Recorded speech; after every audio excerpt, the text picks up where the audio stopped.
That was dramatic as fuck.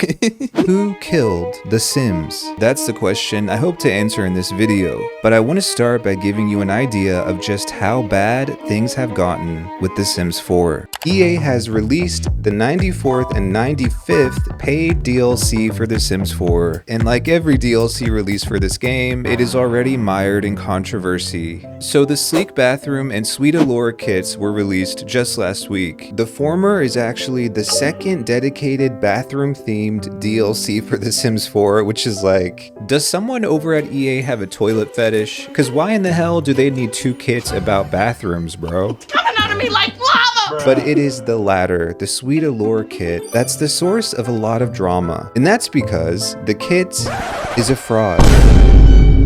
Apparently, many of the fashions included in this new kit are actually recycled from previous DLC. Someone on Twitter put together this video showing how many of the clothes in this new kit are strikingly similar to clothes from the base game and other DLC. Honestly, I have no words for this. I don't even play The Sims 4 and this pisses me off so much. It is such a slap in the face to loyal Sims 4 players, as well as consumers in general, for a company to release paid DLC when they can't even bother to make new shit for it. But is anyone really surprised? The truth is, this is not the first time this has happened, but I think we can all agree that if EA is incapable of creating new and unique DLC, then they should stop selling DLC altogether. And I think we can apply the same standard to the entire Sims franchise because somehow things have reached a new low and it's not looking good.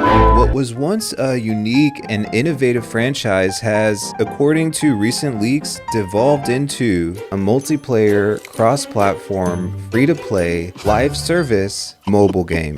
The photos you're seeing on the screen are the latest leaks from Project Renee. Project Renee. The game that was once called the future and the next generation of The Sims. This is the future of The Sims. We are building the next generation Sims game. Looking at these photos and saying next generation is like, I'm on the verge right now, bruh. But that phrase next generation is an interesting one because it's the same phrase that former Sims executive Rachel Franklin used when The Sims 4 was announced back in 2014. I'm Rachel Franklin and I'm excited to introduce you to the next generation of The Sims.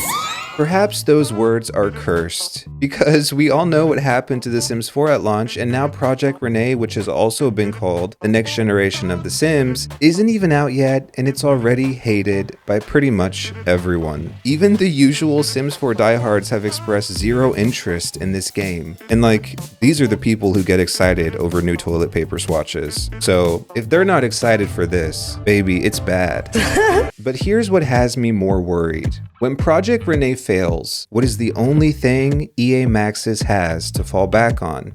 You guessed it, The Sims 4. This damn game has been out for 11 years and has raked up 95 DLC with a cost, exceeding $1,300 US. Electronic Arts is obsessed with the idea of evergreen live service games. And the fact that they've been able to profit off of The Sims 4 for the last 11 years, that's not even something they've been able to do with their sports division, which on paper is more lucrative, but they have to develop brand new iterations every year or every other year to keep making money from games like FC and Madden. But The Sims 4 is different, because all they have to do is slap together some recycled sofas and t-shirts and sell them to you as kits. And don't forget to throw in some broken expansions while you're at it. The Sims franchise is one of EA's longest running IPs, and these games used to be labors of love. The Sims 1, 2, and 3 were exceptional, they were innovative, and they were ambitious. So when EA came out recently and said, we are building the next generation Sims game, I hate to admit it, but part of me had hope. I thought that maybe EA had learned its lesson from the failures of The Sims 4, or that maybe the Sims team had rediscovered the ambition they seem to have lost so long ago. And then we learned that this is a mobile compatible, multiplayer, cross-platform game.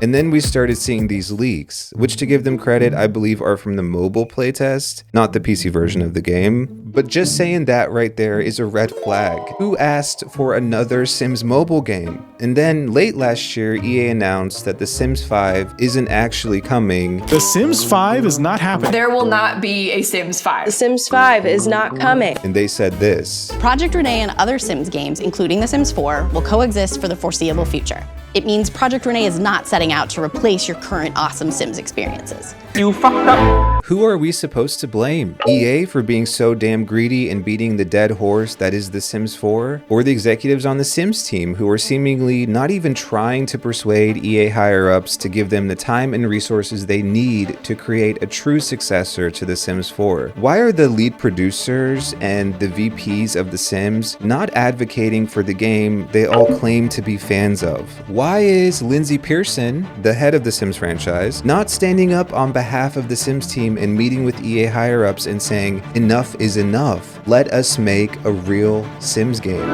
I'm reminded of that incredible speech by Sven Vink from Larian at the Game Awards, where he talked about what it takes to make a good game. It's stupidly simple. They didn't make it to increase market share. They didn't have to meet arbitrary sales targets. They understood the value of respect. And furthermore, the people in charge forbade them from cramming the game with anything whose only purpose was to increase revenue and didn't serve the game design.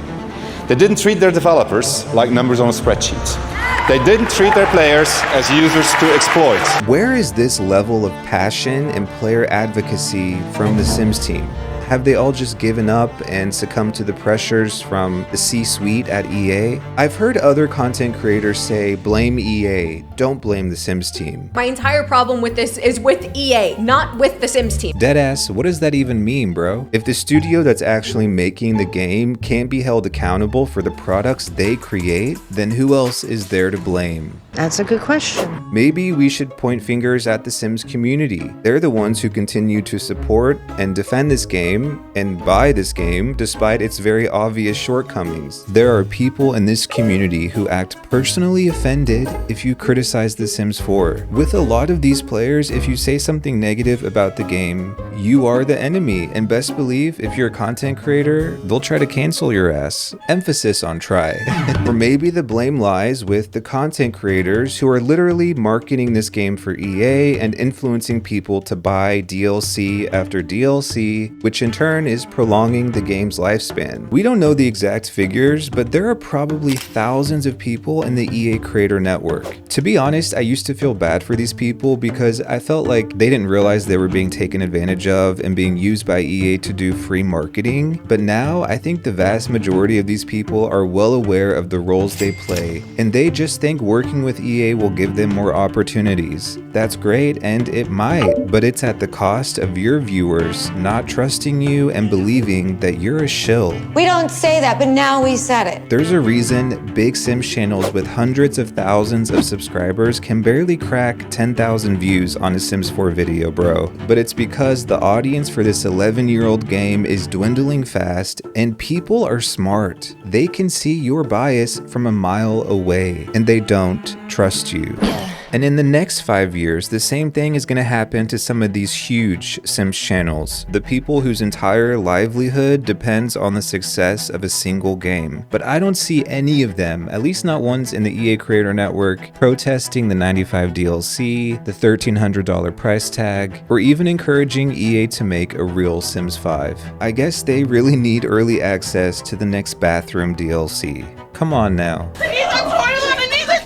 So, who killed The Sims 4? I'm starting to think it was a group effort. What the hell? All of the above have played a role in the demise of The Sims, and it's because of them that The Sims 4, which is objectively the worst game in the entire franchise, is the one that lives on in perpetuity. This is the game we all get stuck with? Or is it? Unless you've been living under a plumb bob, you may have heard that a new life simulation game was released in early access just weeks ago. Of course, I'm talking about inzoi, which is developed and published by South Korean company Krafton, and I've been covering it a bit on this channel, and needless to say, it's been, interesting. Is your family accepting of your LGBTQ lifestyle? Okay, the game sucks right now, let's be real. There's a reason no one's playing it, babes. Oh my god. Is that true?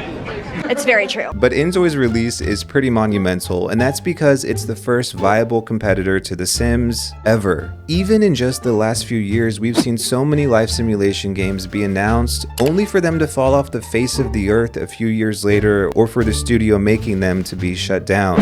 Whether it's good or not, Inzoi is giving The Sims some good, healthy competition, and I'm here for that. But despite the rabid Inzoi fans screaming that Inzoi's The Sims killer, something tells me the only thing that will truly end The Sims is The Sims itself.